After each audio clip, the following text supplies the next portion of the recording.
There we go. Okay. So V-Ray is my particular rendering engine of choice. You don't have to use it, but I'm going to show you how it works. It's first of all, the thing to understand is that we're now into a stage where we have our eyes on a prize. And the eyes on the prize is that we want to create a image that has information about materiality and lighting. That's what we want to get out of this next hour. And there's a bit of a challenge on me to do this live, but I'll do what I can. That effectively what we want to do is we want to be producing images or output from our 3D software that can contain information about that allows you to have a really in-depth conversation about materiality and lighting. Most of the time, the temptation is to stop when you get to a point when in Rhino where you've kind of got this paper card model. But a paper card model isn't real architecture. Architecture has thickness and weight and stability, and it has texture and materials, and things are made of real stuff. And so we want to try and capture some of that in the conceptual stage, but also basically whenever we get out of the digital, we want to take some information about the real world with us. So the first thing I want to introduce you to is V-Ray. V-Ray, I think, is great. You don't have to use it, but what V-Ray is a ray tracing engine. And what a ray tracing engine does is it physically models, or it models in as good a way as a computer can, the real path of actual light photons in the real world. So if you have in this room, if you just look up in this room, you can see that there's a light source, and the light source emits photons into the world, and those photons bounce around off various different materials. And the way that they bounce off those materials is going to depend on the material that is made of. So the way a light source is going to bounce off the shiny computer screen is going to be very different to the way the light is going to bounce off this OSB board, painted OSB board behind me, or the plasterboard on the ceiling, or the metal of the gas pipe, or the column, or the yellow paint, or the white paint, or the metal. And that's how your eyes can tell what things are made of when they're in the room, is that the light bounces off them in different ways. Now, we're in a medium here, which is the digital, is limited to basically just the visual things. And I want to be very clear here that this is not the whole story, because what you cannot do in the digital is correctly capture how cold a piece of metal feels or how warm a piece of timber feels. That's something that you do with a physical model. So if you're trying to have a conversation about the tactile qualities, the acoustic qualities, the temperature qualities, the ventilation qualities of your space, there are going to be better ways of doing that than a digital model. I would suggest that you go towards something like a physical model. One of my favorite, this is in a bit of a side, but one of my favorite buildings is Hans Scharoun and the Philharmonie in Berlin. Have you ever visited this building? Oh, it's amazing. So cool. On the outside, it's kind of weird. It's got this kind of like anodized gold and aluminium cladding. But on the inside, it's completely like suspended concrete rafts built in the 60s. It's a 60s concrete building. It's my favorite building. But the cool thing is, acoustic model. Hans Scharoun was so driven by the idea of a democratic symphony hall that he wanted to design a hall which sounded great wherever you were sitting. So he had this democratic ideal in his head. This is Berlin Wall. You've got the communists on one side. You've got the Democrats on the other. I mean, the West and the East. And Hans Scharoun, he's in the West. He's saying democracy is great. Equality is great. What I want to do is design a Philharmonie, a home for the Berlin Symphony Orchestra, where if you are rich and you sit on the front row, it sounds great. And if you are poor and you've got a €10 ticket to sit right at the back row, it still sounds great. And so what he did was he built a 1:9 physical model. There you go. There he is. Can you see? That's Hans Sharoon. He's built this model out of like cardboard and plaster and bits and bobs, and he uses that to bounce sound waves around. You can't do that in a computer, but you can do it in a physical body. Anyway,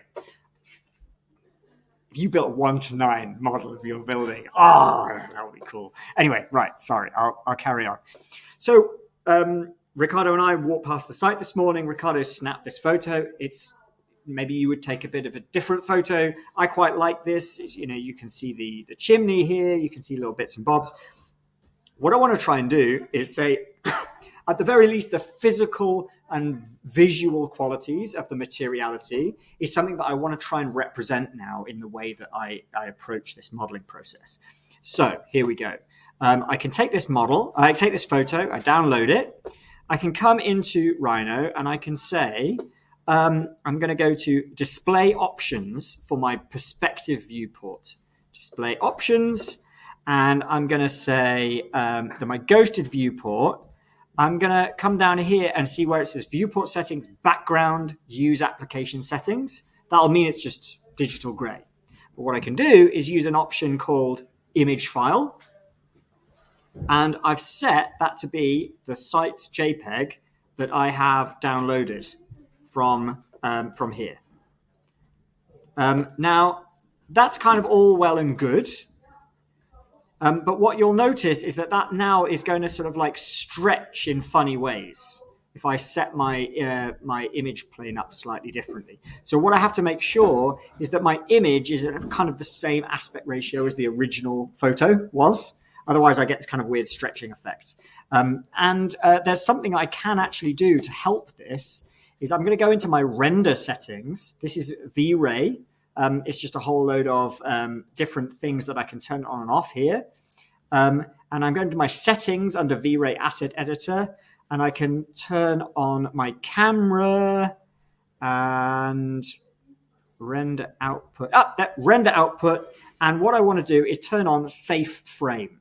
And what Safe Frame does is it will set basically a kind of margin around my my viewport, so I know whether my viewport is like cropping off some stuff over here that I don't need, or if my viewport is too small and skinny, it's going to let me know that I've kind of encroached on the corner of my actual output.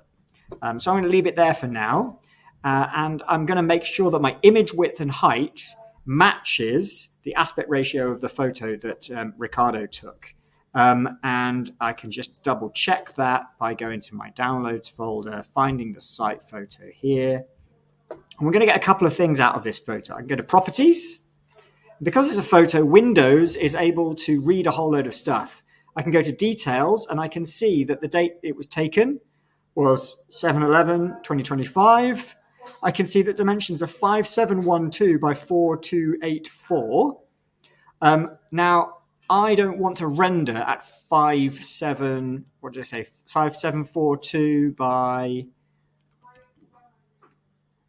4284. 5712 by 4284.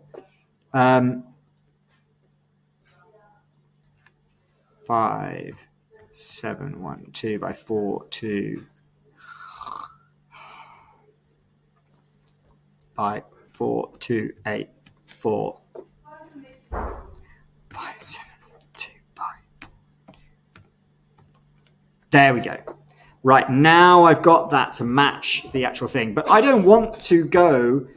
I don't want to render a almost 6,000 pixel image. It's going to take my computer far too long. I don't need that level of detail. So all I'm going to do is come down and maintain the aspect ratio, 1.33333 to 1, but then maybe it's 3,000 pixels wide rather than 6,000 pixels wide. So I don't have to work at exactly the same pixel density. For now, for testing, I might even just bring that down a little bit more, just for 2,000, something like that. Okay. And there we are. So now I'm ready to do something quite interesting here, which is also go to my properties. And I'm going to scroll down.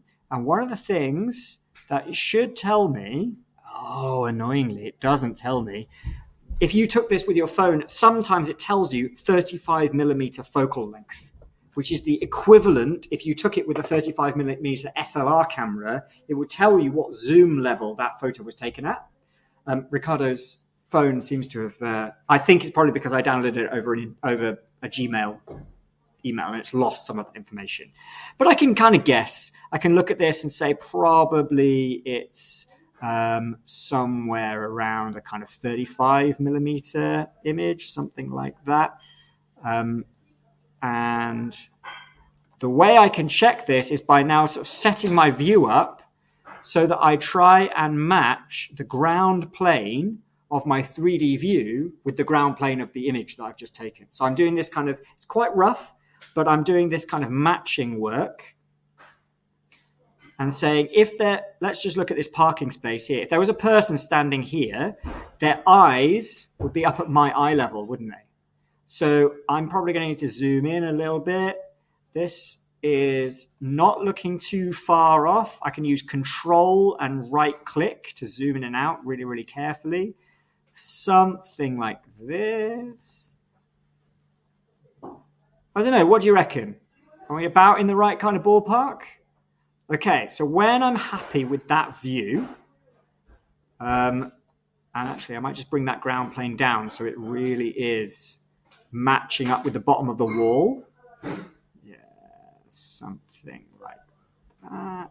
There we go. When I'm happy, I'm going to come in here and I'm going to go to Set View, Named Views, and I'm going to click the camera with the plus button. And that basically will snapshot where my view is right now and save it. I'm going to call it my perspective view. Maybe I'll call it perspective external. There we go. And now I can do whatever I want to this viewport. But if I want to go back, I just double click that and it repositions me into that position. So now I've kind of matched up my 3D model and my site photo. Whilst I'm here, what I'm actually now going to do is go back to my display options and I'm going to go to display modes and I'm going to duplicate the ghosted one. I'm going to call it ghosted with site photo. And then I'm going to go to display options again, go back to my ghosted view and just restore defaults. So now what I have the ability to do is I'm in my normal ghosted mode just for modeling. And then I can go ghosted with site photo. And then I can check how this is going to look with a site photo in the background. Yeah, cool. Is this a helpful tool? Yeah. The other thing about this is exactly what Ricardo was saying. We've decided on the view before we've done anything else, which means, really importantly, that effectively I'm going to end up with, I use my little flying pan tool here to just recenter everything. I'm going to end up with basically a whole lot of stuff here, but there's going to be tons of stuff you can't see from that location. So do I need to worry about modeling it? Absolutely not. So let's have a think about how we're going to approach this particular thing. I'm going to go to my named views. I'm going to go back to the site photo. And I don't know whether this is going to work particularly well, but let's just try. Oh.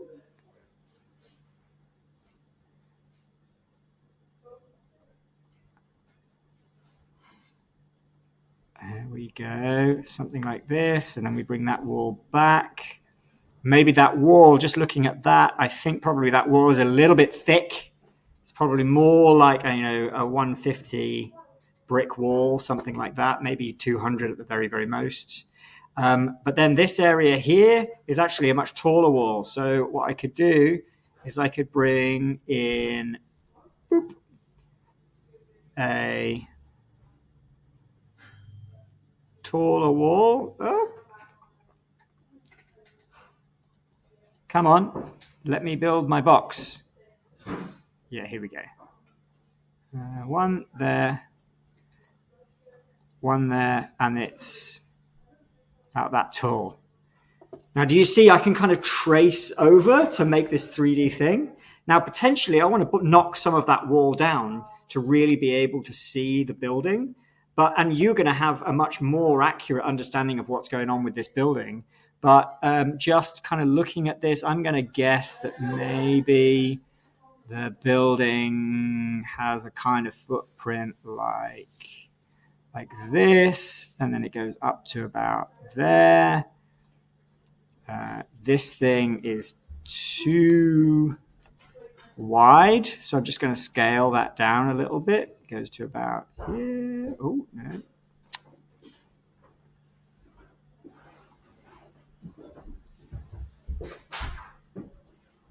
There it is. Now, I'm very much making this up at the moment, but you are going to be able to do this with a great deal more accuracy.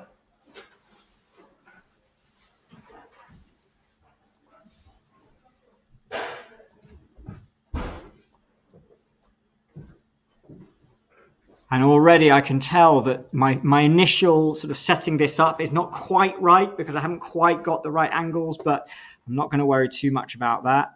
I'm going to extrude this curve. This is basically just to get me to a starting point where I could begin to have a massing for how this building is going to actually work. And so I can tell that there's, this chimney. I don't know exactly, I can't actually see it, right? But there's this chimney that's kind of there, and it's probably a bit further away, isn't it?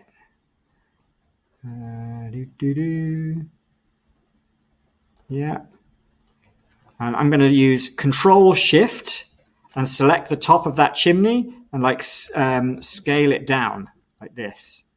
And now what I end up with is this kind of like tapered thing. Now, I'm not actually using this to properly build the site. What I just want is I want basically like some things to build off, some like proper points to be able to, just like we did before. I'm going to start with some curves. I'm going to loft some curves. I'm going to make some form. And then that's what's going to become something that we can give some materials and lighting and presence to. So here we are. I'm going to get rid of that for a second. An interesting thing would be, let's first of all just demolish some of this wall. Maybe we'll take this back to like here or something. And then wouldn't it be nice if we came out of the back of this building and we kind of curved round, and maybe this is some kind of entrance, like there's a new back entrance to this public realm, that maybe you're imagining that the car park is going to become a much more public realm and it's open up to the community or something. I'm not here to make those decisions for you. But now what I can do is I can say, well, why don't we just come out from the top of this building and curve round, and then let's start playing a little bit with where these lines are going to go. Is it going to come down all the way like this? Do we actually want to start with that point all the way up there, or do we want to bring it actually down further, sort of into here? Do we want to keep that gable end a little bit less kind of, mauled and changed? Who knows? This guy here feels like this point could really do with like coming up a little bit and having a kind of conversation about being open and welcoming, right? Suddenly we're into this realm of concept. I don't have a concept, so I'm really searching for what that could be. But you're probably shouting at me, oh, well, my concept's about this, and I know what I would do, and I know how I would articulate that. Let's think about this route. Let's think about this route of people are going to take into this building, and the people at this point are like really helping me out, because potentially I've got something that could be quite, what's the word? I suppose even quite this kind of like little pointy outy bit might be really important because I want people to see it from this kind of street, this angle. I want something that actually comes out a little bit two ways. I don't know yet. This, I want to lift that up. And I also make sure I'm going to lift this up because is this some kind of, roof surface? Ooh. This goes up. Maybe that can come all the way up to the guttering kind of level. Let's lift these guys up. Maybe even it kind of poke out further than we thought. But maybe this part here can then come down and actually be maybe shelter from the wind, or it's rain catching, or I don't know. I'm just sort of searching at this point. Right. Without any more messing around, let's leave our recorder history on. And we've now learned by now how easy it is to start producing some really interesting structures. Already I can see there's a problem here, right? The people are kind of poking through. So potentially I've got a bit of things wrong in terms of the positioning of either my people or the scale. So maybe I'm going to bring them back here. Look, there we go. They're kind of walking in this way. Potentially this is not tall enough. Anyway, you can see that I could keep playing with this for as long as I really, really want. Delete that, come back, loft that again. Now, an overall shape like that it can be really nice. But wouldn't it be nice if actually we could start to articulate some things into that? And one of the things, once you've got this shape, is you can extract isocurve. Remember I said a surface is just a million curves? Well, you can take those curves out and you can add them to your loft. So you can start with a very basic shape and then work in the little areas that you need to. So I'm going to extract isocurve. And by default, it's going to go in this direction. But actually, I want to go the other direction. I want to toggle, press T and enter. And actually, let's look at this. I want to go here and here. There we go. And what you'll notice, if I turn the control points on for this view, I can push and pull these in different ways. Maybe this one comes out a little bit. Maybe this one goes in a little bit. And already maybe I can see that these are going to come out and could even have some aspect of this that, like, I'm wondering, like, if what you want to do is provide some service to the community, if we bring this curve down to the level that you would expect, like a bus stop or a seat, then we could have public seating area that is actually part of our thing. I mean, this is just an idea I'm just having now. I don't know whether it's going to work or not. We take this thing and we go, okay, let's loft again. All right, we've lost it again. And now do you see we've got this thing that kind of rises up from the ground and then it kind of scoops in. You can imagine children playing on it and then it comes out and it's much more interesting. So my process here is kind of partly driven by the site, partly driven by the context, partly driven by what I know is possible, but it's fairly simple each time. Now, obviously, this is a pretty rubbish piece of architecture. And in terms of the positioning of this, I'm not really convinced by it. In fact, what I might want to do is just kind of push this back a little bit and be interested to see what happens if I just collide it with the building. Let's just be a little bit bold here. Make some bigger moves. How about that? And now the thing is, I'm entirely thinking about this image. I'm not really thinking so much about getting everything right. I'm thinking about producing this image that has a conversation about its context. And now I can take this guy here, and potentially one of the things that would be really nice would be to use this block to trim this surface. And now I'm going to hide these guys here. Oh, hide. There we go.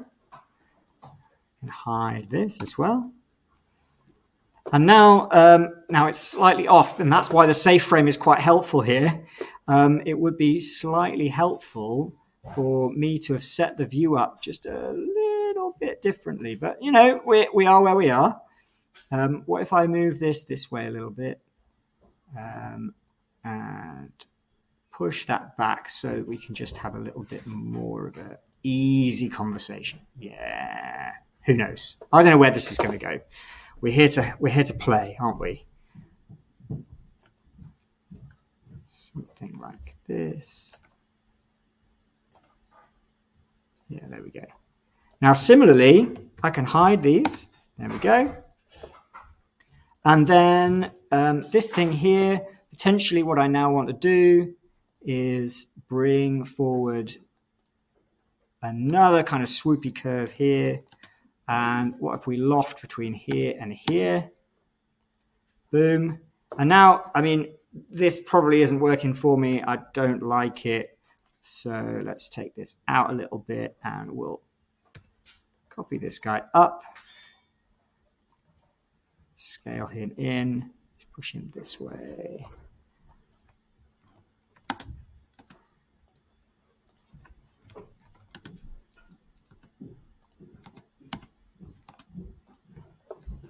Already, we've got some kind of form that's now inviting us in through this kind of weird tunnel thing, but we've also got an outside space that we could maybe start to play with, right?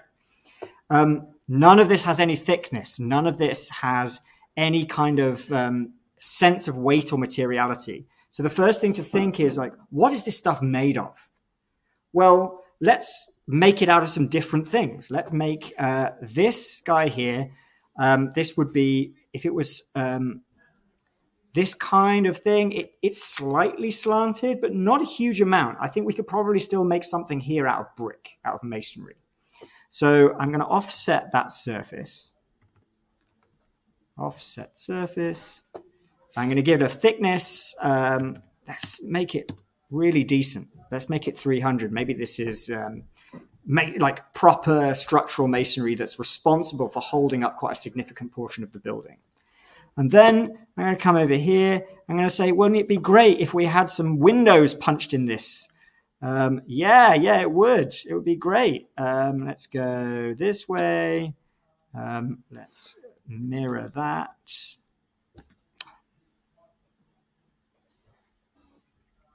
Oh, come on. Mirror.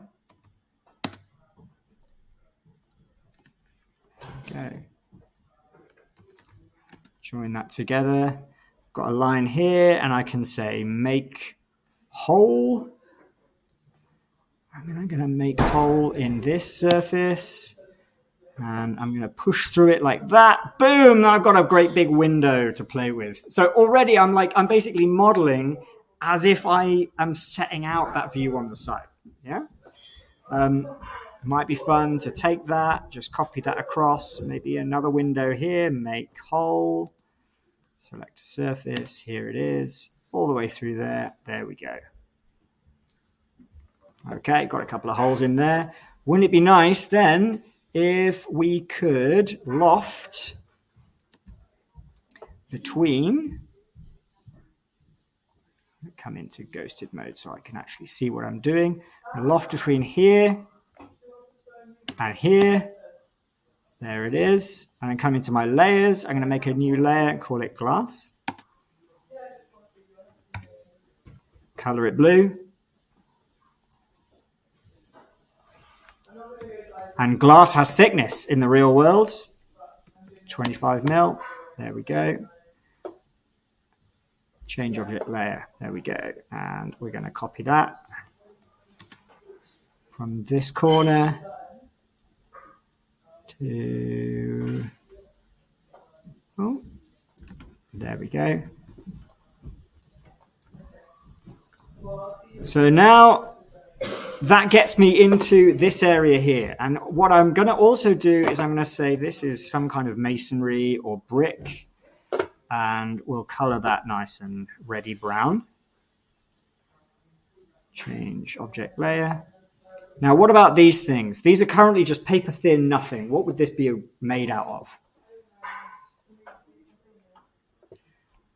Obviously, it's got to have some thickness. It's got to have some structure. Chewing gum. Chewing gum. That would be fun. Yeah. I like this. Well, what if we had a conversation where we said, actually, let's extract isocurves and we'll toggle this and we'll panelize this area here into a series of panels that can kind of keep repeating down this thing here. And then what we could do is we could make a pipe that goes... Oh, no, not that one. No, thank you. Not that one. Here we are. We can take these lines that I've just extracted from the physical model. I can pipe these lines with a radius, I don't know, call it 35. And now suddenly I've got this kind of articulation that is looking a lot more believable, that this could actually have something. I'm just going to delete these curves because we don't need them. Could actually have something to do with something that could be built, that could be walked on, that could be enjoyed and explored. What if you could walk all the way up here and you could play on the roof? Oh, look at how terrible this roof is, by the way. Really bad modeling. Ignore everything that I'm doing here. But what if that roof is something you could play on? What if it was solid and that could hold people's weight and you could have a picnic up there with your family or your young children or whatever? Well, that would be cool, wouldn't it? Well, let's offset that surface and give it some thickness. Now, what we have to make sure is that we offset it in the right direction. And I'm going to make sure we click it so that we go down into the building like this. Now, we're going to have a little bit of trouble. This bit is really bad modeling. Just ignore it. We'll get there. We'll fudge it in the render or something. But we're going to make sure that this thing has enough thickness that it can hold the kind of green roof that maybe we'd want in order to invite people up onto it. Green roof. We're going to color it green.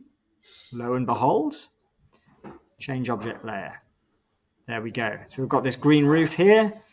And I'm not really a fan of making loads of stuff out of glass, especially if people are going to walk on this. But maybe this is going to be some kind of, I don't know, panels of cement board or something like that. I don't know exactly how it's going to work.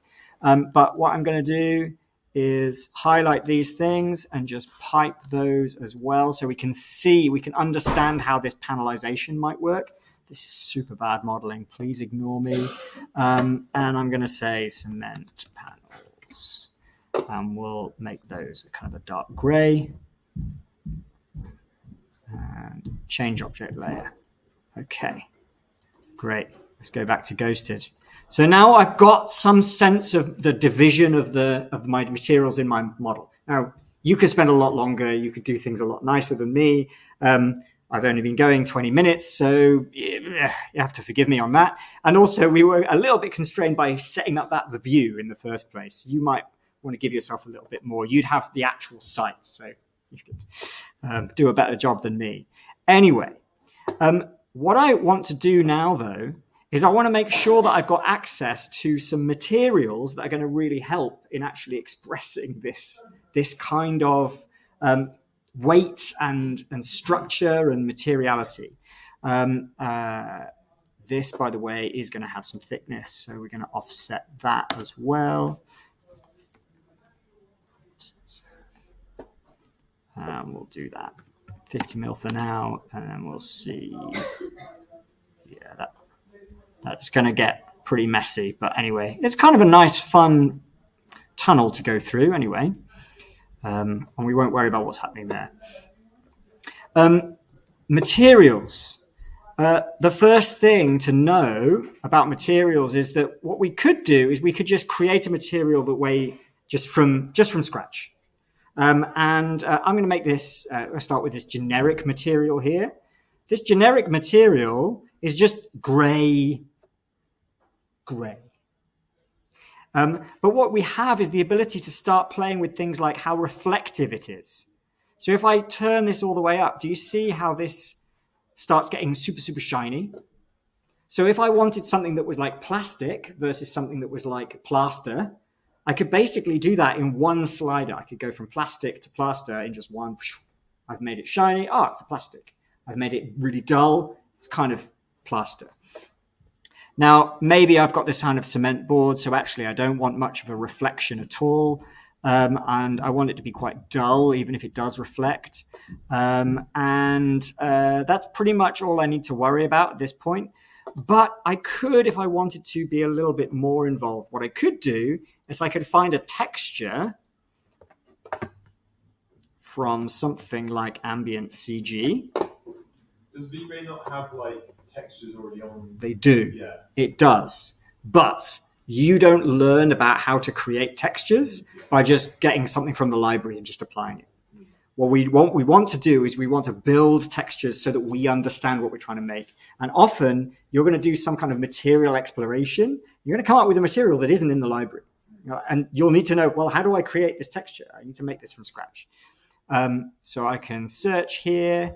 Now, maybe I've got some kind of cement board. I don't know what there is here. Is there going to be some kind of concrete? Something like this. That would be a nice kind of like, you see it's got pits and bumps and you can feel it, you can touch it. So I'll just download a JPEG of this and it's gone into my downloads folder. I'll have to unzip that. Could you equally like draw something watercolor or completely crayon or something? Yeah. So you And can make your own palette of material. So I'm not a massive fan of using AI for stuff, but there's one thing that image generators do really well, and it's creating materials. You could ask Midjourney to create a material and just see what it gives you. But even better, I've seen projects, actually really, really successful projects where you've done a material exploration and you've maybe mixed your own kind of plaster or you've mixed your own kind of concrete, and then you photograph it, and then that photograph becomes literally the texture that you can apply to your model in 3D. So there's really, really cool ways of working. So that's sort of watercolor textures, Yeah. things like that. So if you wanted to be, let's say, more of a drawing. Yes, you could add your own watercolor to the thing and then render it as a watercolor that literally is sitting in space. That's a cool way of working. And also, this is the reason why all of these things, there's a lot of things that are real that exist in the library, and they're quick. You just go, I want some wooden panels, go.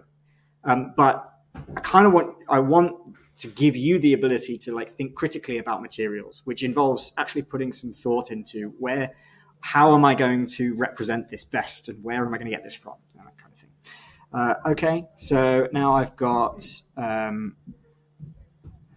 this, and here's the color map. So I'm going to come back into here. I'm going to say, actually, this color, I don't want there to be just a gray.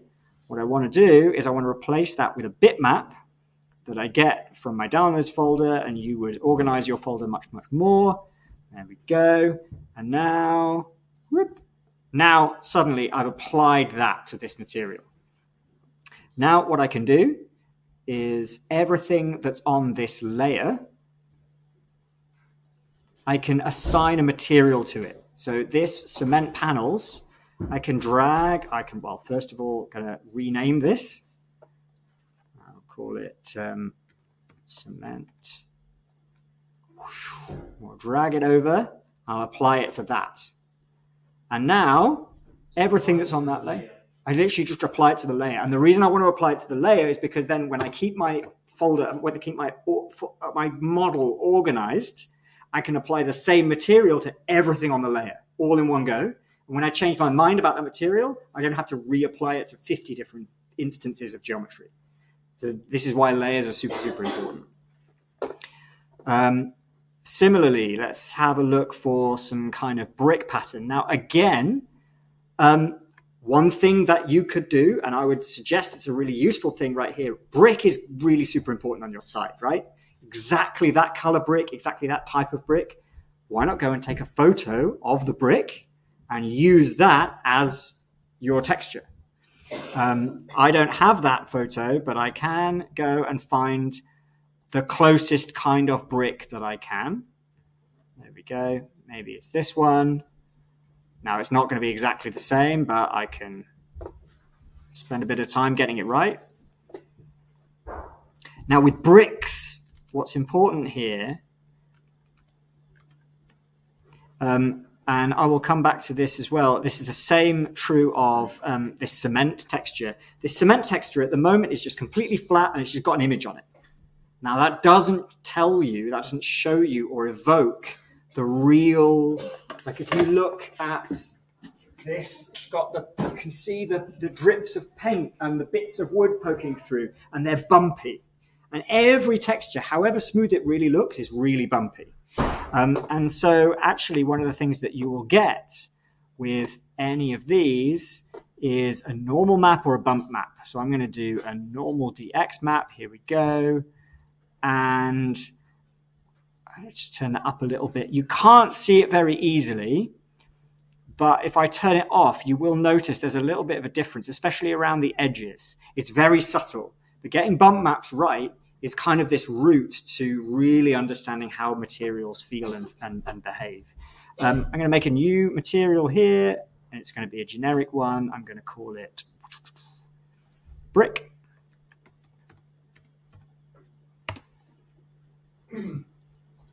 And it's going to be, first of all, here's this brick. Then what I want to make sure is that it has a bump map applied to it. Actually, I'm going to apply a normal map because I think it comes with a normal map. Normal DX. There we go. There it is. Do you see? This is basically showing us how bumpy this texture is. And it's quite significant, this one.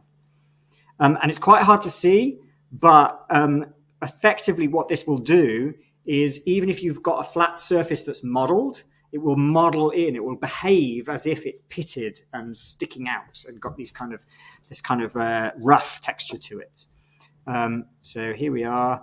I'm going to put this brick texture on this layer. I can drag and drop onto a piece of geometry, but I suggest you don't.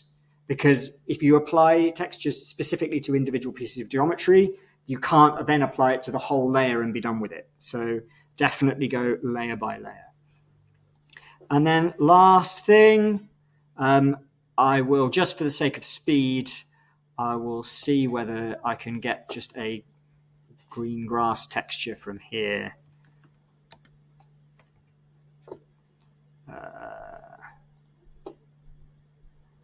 There we go. And boom. And then I will also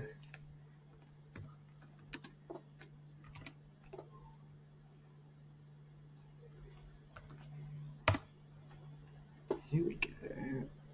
Glass thin, that will do. I'll add that there. Now, I can check some of these by going to my rendered view. And what you'll notice, first of all, is that there's a whole load of stuff here that makes like very little sense. The first thing you'll notice is the size of the bricks. Yeah? When you just apply a material to something, Rhino doesn't know how big the material is or what it is that you're actually assigning it to. So the first thing that we need to deal with is the fact that in the properties for this actual thing here, there's a little area that has like red and white checkered boards, and it says texture mapping. And we're going to come in here, and the quickest way is to switch that to box. And then to think here, what we could really do with is to know how big this texture is in real life. So how many bricks have we got going on? 1, 2, 3, 4, 5, 6, 7, 8, 9, 10, 11, 12, 13, 14, 15. I think that is 15, and then maybe it continues. 16, 17, 18, 19, 20, 21, 22, 23, 24, 25-ish bricks. And the brick is what, 75 millimeters? So per 10 mortar. So 65 plus 10, 75 times 20 is, call it 1.5 meters, thereabouts. So what we can do is we can say, let's lock this together, and we can say that the texture size is 1,500 millimeters. 1,500. And then when we've done that, I've basically now told it how big a brick is. And now the bricks are looking like their normal size. So I've just done a tiny little bit of maths in my head. If you don't want to do the maths, basically all you do is you texture map box and you play with the size until it looks right. It's all about looking and feeling correct. Okay, good. There we go. And okay, so I mean, this is going to be a really terrible render because we're under quite a lot of time pressure. But what I'd like to do is go to Ghosted with Site Photo. I'd like to go to my name views and recall that one. I'd like to put some people in a kind of interesting place. So maybe there's someone sitting on this thing here. That would be cool, wouldn't it? If they were sitting and enjoying this kind of public realm. There's someone walking in. There's someone just coming into the entrance. And this person's just hiding back there, and we don't need to worry too much. Now, these people are not great people to be using. And what I would suggest you do is you do a render with those people in place, but then what you can do is do another render where you've hidden the people. And the reason for doing that is that when you Photoshop in the people, you can use the shadows from the rendered people as your shadows, and you don't have to do any shadows. But you can then get rid of them and replace them with proper Photoshop people, the way I showed you sort of before. But for now, let's just basically just put in a ground plane that covers over some of that car park. Yeah, it'd be super nice if we could just project to see. It'd be super nice if we didn't see the car park and we actually had a conversation about that, right? And let's add a material to that super, super quick. What kind of material is this going to be? Again, maybe it's a kind of poured concrete base, something like that. I don't know. Let's just chuck it on and hope for the best.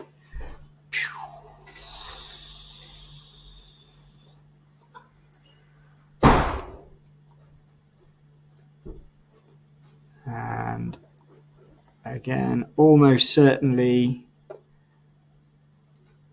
if I go to rendered, it's not going to be right. That's just far too big. So let's go box mapping.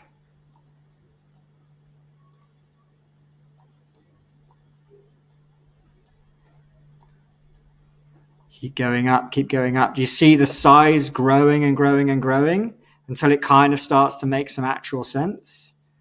Something like that. There we go. Right. Okay, cool. I'm not sure about the architecture. I'm not sure whether the whole thing works, but at least we've got something. Been going for 45 minutes. I'm stopping here. We're done. Okay. And so we're going to come into V-Ray and we're going to set up a couple of things about this render. The first thing we're going to set up is we're going to make sure I'm using the CPU engine, and I'm going to turn off progressive. So I just want basically it to render little chunks, little buckets of my image one by one by one by one. For testing, I'm just going to bring the quality down to low. And what I want to do at this point is make sure I've saved my work, because if this crashes, I'm going to be super annoyed. Save your work. There we go. Also, we're going to think carefully now at this point about lighting, because at the moment, this is just completely default. If I type lights, what you'll see is we've got no sun turned on. We've just got a skylight. If I turn the skylight off and turn the sun on, we've got these super, super harsh shadows, and we don't really want those super, super harsh shadows to be in there. But what we can do actually within Rhino is we've got a little bit of control now. Make this preview a little bit smaller. We've got a little bit of control where we can say where we think the sun should be in the sky. And you can, in fact, know what time of day it is, and match it up with the photo. So let's go back here.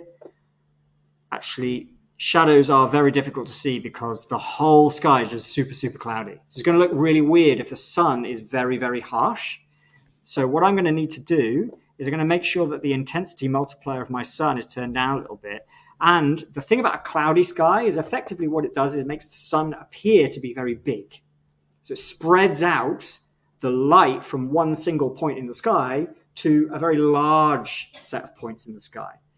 And if you think back, one of the reasons why your eye was tricked so easily into thinking that that model, that technical model that I did was a real model, and it's all because of this.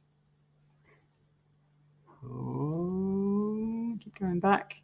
It's because of this. This shadow starts out really, really well defined, but that as soon as it gets further away from the thing that it's casting the shadow of, it gets more and more blurry. And what that is due to is the fact that the light source is not a point, but it's quite a large light source. That actually, literally, this setting is just a normal sun in the sky, but a normal sun in the sky is very, very small. So the shadows are really harshly defined. It makes it look super clinical, super digital, like those GPU renders that we showed you. We said, it just doesn't have that life to it. Real life, the shadows they have this difference to them, whether they're close to where the thing that is casting the shadow is or whether they're far away. And if I come back to this machine here, there we go. You can basically cheat that by saying that the size of the sun in the sky is not the size of the sun in the sky. Let's make the sun 15 times bigger than it really is. I take 15, and actually you can even see this happening. The size multiplier, as I turn this up, do you see that the shadows get more blurry out here and more defined in here? Whereas if I turn this down, they're going to keep being super well defined all the way across the way. Come up here. There we go. Nice big sun to match this kind of nice big cloudy sky, giving us all this very diffuse lighting. What we're also going to do, I'm going to suggest, is we're going to put down a not a sphere light, a dome light. Here's a dome light. Add a dome light to here. I don't need to worry about too much. HDRI, although you can play with HDRIs, feel free. HDRIs are very, very cool. But this dome light basically is going to simulate the cloudy sky where light is coming from all directions. So there's going to be a sun, but there's also going to be this dome. Multiple light sources will make your scene actually feel like you've really lit it. You've really understood where this is all coming from. We're matching quite a cloudy scene, and it would be nicer to match something that was a bit more dramatic, but we can play with that drama a little bit as we go. Here we go, document sun, and I'm just going to kind of fake this a little bit, that maybe it would be really nice to be able to see these windows kind of coming in to this area. So maybe I want to be able to see the shadows that they cast, and I'm going to keep that size multiplier quite high.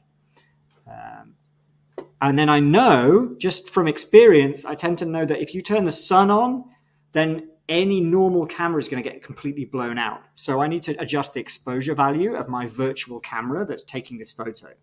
And that's something you have to adjust manually. This is a reason why these kinds of renderers, they get you much more into the details than the GPU renders, which is like, oh, here's an image. Well, you can't then change your mind about the shutter settings on your camera or any of those kinds of things.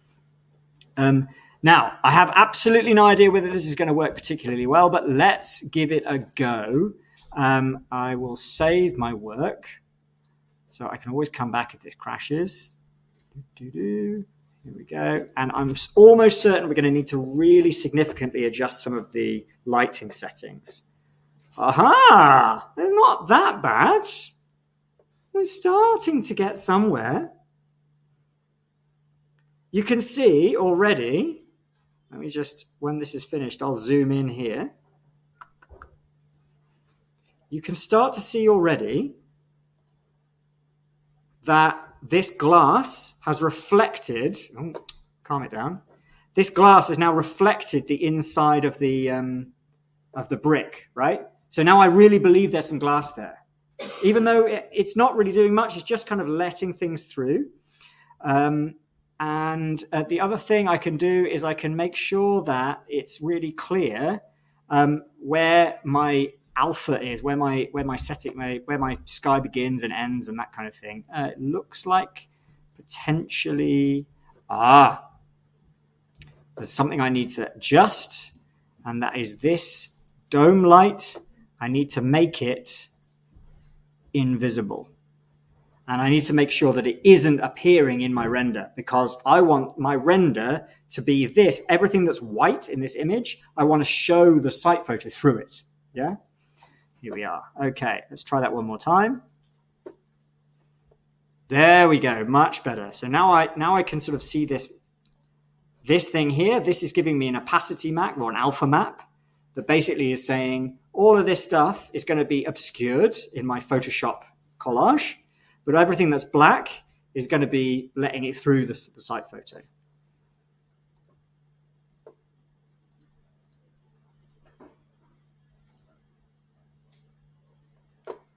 Now, I'm not sure I love it, but, it's got something.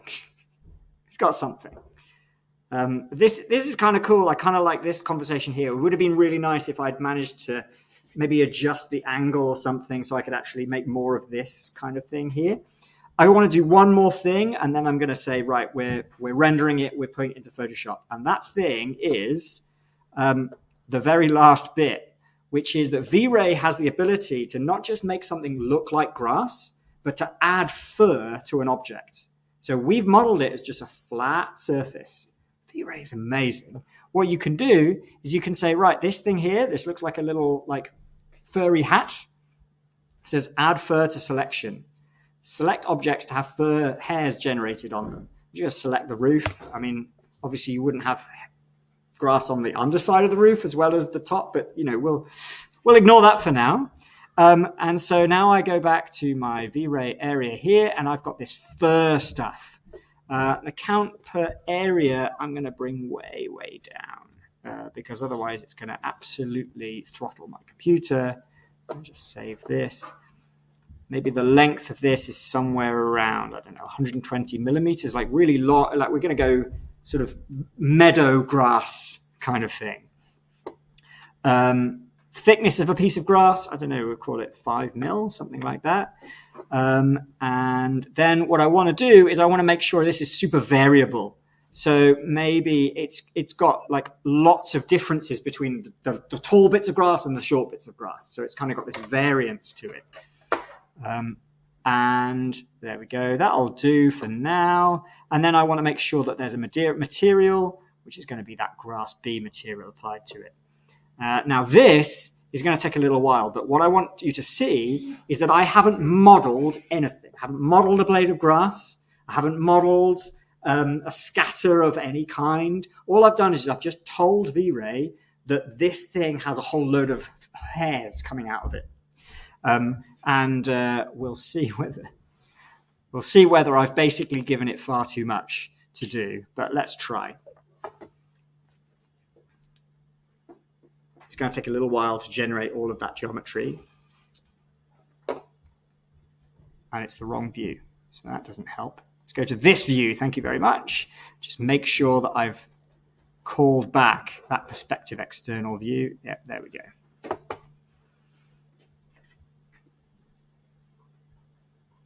It's thinking.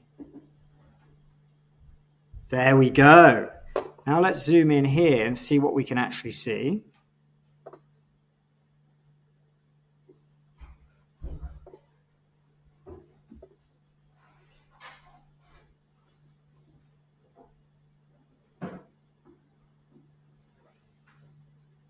It's still rendering. It's taking a little while. Come on. I'm asking quite a lot of this very hard-working computer. Hey, look, there you go. Can you see there's a spiky grass? Do you believe in that material? So just because you're in the computer doesn't mean that you can't express even natural materials. You can have a really like intense conversation about something that feels spiky or harsh or bumpy or cold or warm or whatever it might be. That's why we don't just stop with a screenshot. We want to move on to that kind of level of material conversation. Now I'm looking at that and I'm thinking that's way too neat, this grass. I want to let it just roam free. So one last change. Look at me. I'm breaking my own rules. One last change, please. Just let me fix this.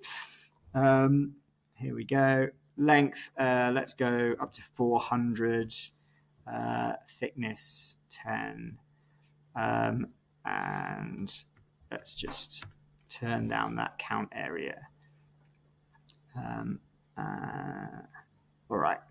We'll go for it. We'll see what happens. And then the real test will be, when we then bring this into Photoshop, is it going to look in any way like I want it to look? Probably not. It's going to need a lot of processing and Photoshopping, but we've already covered that, right? While that's going, any questions on what I've been playing with? Yeah. What's the benefit to adding materials in V-Ray rather than adding them in Photoshop using the screenshot you've done?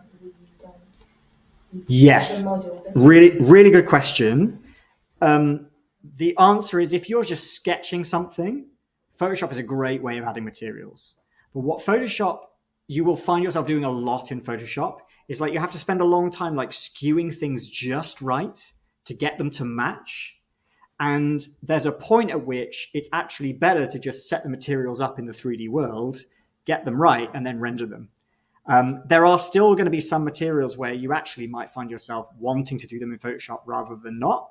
Or you might do like a placeholder material in V-Ray and then be like, actually, no, I'd rather do it this way in Photoshop. And basically, what I'm hopefully encouraging you to do with this process is realize that you can add things at any stage of this kind of hybrid layering.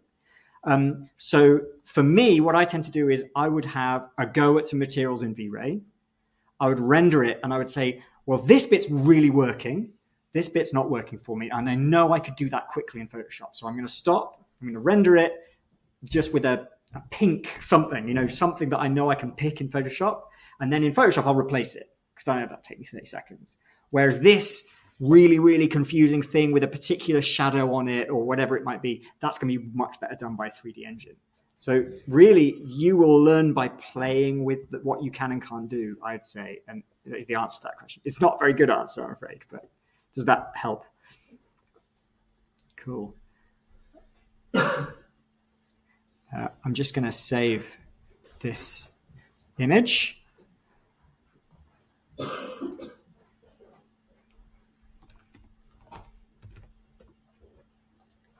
Now this is the test. See whether we actually got this right or not. Photoshop.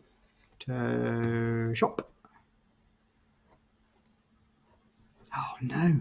Don't tell me Photoshop isn't installed on this computer. Tell you what. I will just have to do this then. Copy that. Into here. There we go.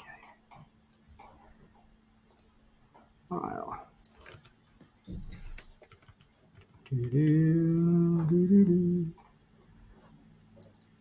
Find this image that Ricardo sent me. Come on. Come on. You know you want to. Save the image as. I think the lighting is going to be way off. I think the lighting is too harsh. Look at this. There's almost no shadows anywhere. And I wanted it to be too dramatic. But hey ho. We'll do what we can.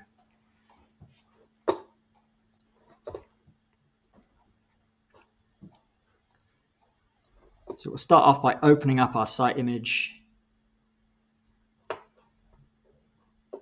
Ooh, we are thinking hard today. Come on.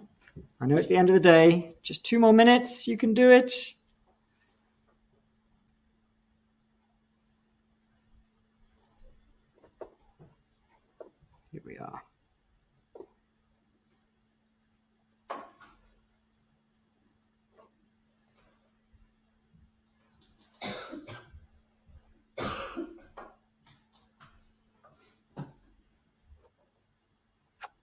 I think it's because I have 27 PDFs open. I was trying to show you the progress through the floor plan and how much time it takes. That's almost certainly going to be slowing us down a little bit. There we go. All right, and then the final touch. We take our render. Little secret: if you don't know this in Photoshop, if you drag something into Photoshop and you hold down the Shift key, then it places it in the center of the same image. And then I can come over here and I can hold down Shift and I can resize this so that it matches. Oh, is it going to work? Oh, not sure. Yeah, we're not far off, I think. I mean, I'm not sure it would win any architecture prizes, would it? But do you believe that we've made an intervention on the site? Can we now have a conversation about that over a cup of tea and out of the Rhino world and in the real world? I mean, yeah, I kind of like the fact that this now is a chimney like poking out of the grass. Maybe that's an idea that actually we take somewhere else. But there we go. We got there just about in the end. It's a matter of sort of process and setting, isn't it? Yeah. That sort of workflow. Just a side question, Chris. Do you have from previous lectures the 3D printing thing that's recorded? Yes, I do. It's 4:45. We could spend 10 minutes thinking about how we get physical objects out of Rhino. Would that be helpful? Yeah. Can you guys hang on for 10 more minutes? I know it's been a long day. It has, hasn't it? Yeah. Okay. I mean, just super quick. The thing that we get out of Rhino is usually a 2D thing. If it's a 3D thing, then you can send it to a 3D printer. And you've got like a workshop here where you've got someone who could help you to understand what format a file needs to be in order to 3D print it. But basically, the main things you need to do is you have a conversation with whoever's running a 3D printer and you say, what's the smallest bit of my model that can be handled by a 3D printer before it starts to fall apart? And they'll say something like, oh, it needs to be like 1.5 millimeters thick or more. And what that tells you is that when you make your model that you're about ready to send to a 3D printer, you just better make sure that there are no solid bits of your model that are super thin. Because otherwise it's going to fail. And failure, though, is kind of fun because I don't know if you noticed, but like this is where my whole project about water flows came from. And it's a 3D print that I was really interested in, but it failed halfway through. So what you've got is this really interesting thing where like half the print worked and then the print failed. And then the second bit of the print came out of this funny angle or a different place. And weirdly, I then like actually liked that more. So my suggestion when it comes to 3D printing is listen to the advice, but don't think of it as if it's just this mindless process. You just go, oh, okay, I'm going to make a 3D model. I'm going to press print, and then it appears in a machine. Actually, if things go wrong, that's a really good learning process. And there's some really interesting things can come out of that. Secondly, CNC. So CNC, this is a chair that actually I still have at home. And it's made using plywood. And what's happened is all that's happened is the plywood gets cut out in layers. Each individual layer is cut out of a single large piece of plywood on a bed. And then what has to happen is the whole thing kind of gets glued together. And so when you're thinking about CNC, you have to be then aware that most of the time what you're dealing with is a 2D flat surface that you're sending commands to a drill that's going to kind of move around and cut things out. So if you want to make something solid out of something that you CNC cut, usually it's a little bit like laser cutting. You start with a flat stock piece of material and you cut bits out that you can then assemble into something 3D. And again, it's back to that same thing. You don't press a button and get a thing out of it. You press a button and you get lots of pieces. And then you have to work out how those pieces are going to go together in order to make, it's like nothing's ever quite finished, especially with 3D fabrication. The main point about 3D fabrication is that people tend to see it the same way they can see the image making thing, is they go, 95% of my world will be designing the thing in Rhino, and the 5% at the end will be, oh, I better go to the workshop and CNC cut that. Right. This chair, I think this is like a really useful image of what it is to digitally fabricate something. How long do you think it took me to design this shape in Rhino? Now that you've seen everything that I've done today. 40 minutes. It was more like 20, but yeah, like not long. At that point, my design in Rhino is done. How long does it take to order the right plywood, set up the CNC machine, cut each individual piece out, and then sand them down so they're nice and smooth? Day and a half? Probably by the time the whole thing was done. 20 minutes, a day and a half. So if you think that digital fabrication is 95% in a computer and then 5% in the workshop, you've got it like completely the wrong way around. Digital fabrication means you don't spend very long in the computer, but you spend a long time understanding how the tool actually works. And usually my suggestion, if you want to get involved in digital fabrication, is you just have to be willing that the first time you run it, it's going to be a mistake. Give yourself the time to mess it up the first time. So if you want to make a model using a laser machine, have you all used the laser cut machine now? Did it work the first time you used it?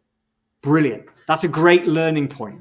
Write that in your diary. Dear diary, today I learned something very useful, which is if I need to produce something made out of a laser cut for next week, I better start today, because it won't work the first time. And then the second time I'll get nearly there, but I'll have an annoying thing that didn't quite work. And so the digital side is pretty simple. The thing that takes the time is getting that all into the real world. I will actually show you a really helpful process. Especially I find this a lot with things like CNC and laser cut, is the ability to cut a 3D object into slices, and maybe even slices in two directions. So the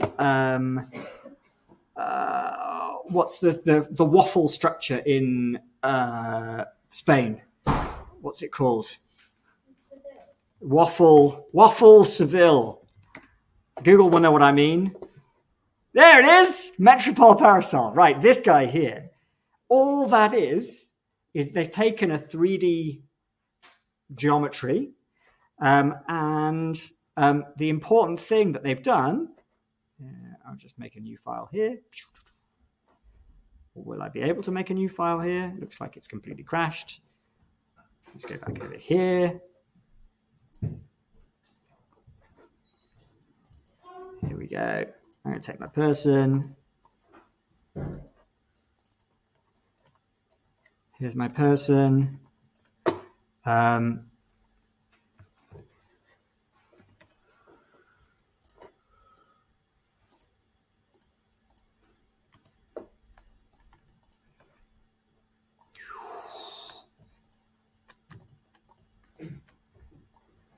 Here's some kind of weird shape. I don't know exactly what's going on with this weird shape. There we go. I don't know exactly what it is, but we could take some weird shape like this, and we can just use the contour command. I'm going to take the contour base point, and we're going to go up into the sky like this. And then the distance between the contours, I'm going to take a contour every 50 millimeters. Let's do 50. Boom. And now I've got a series of shapes as just normal, simple curves that I can take over here and I can cut them out of a piece of material, right? The other thing that I can do is I can contour in two directions. So I can take that same subject and I can contour it.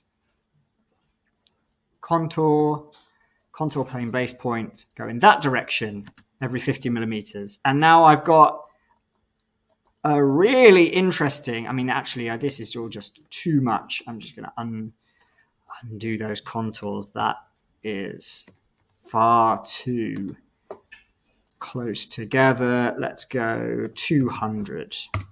There we go. Right, and now I can get rid or just hide that original thing. And each one of these is like a flat shape.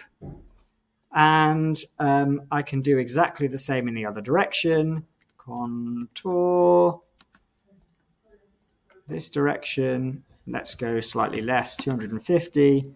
Boom. And now I've basically got the starting points, all I need for a sort of waffle structure that could be any shape I wanted it to be. Do I have an example of a project where we've used that? Yes, I do somewhere. Where is it? It will be...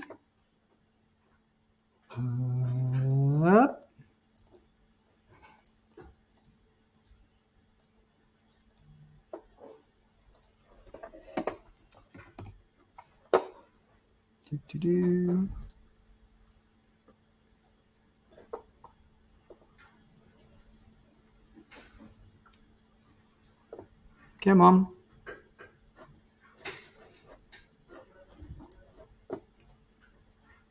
Yeah, here we go.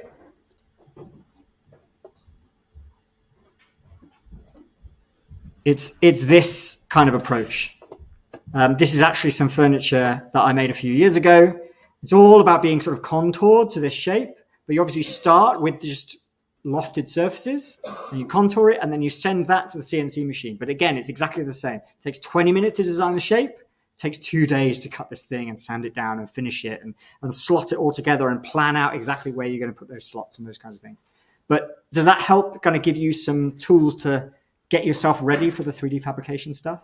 There's a lot more to say on that, but I think probably a better person to talk to is to go to the workshop and say, I want to make this.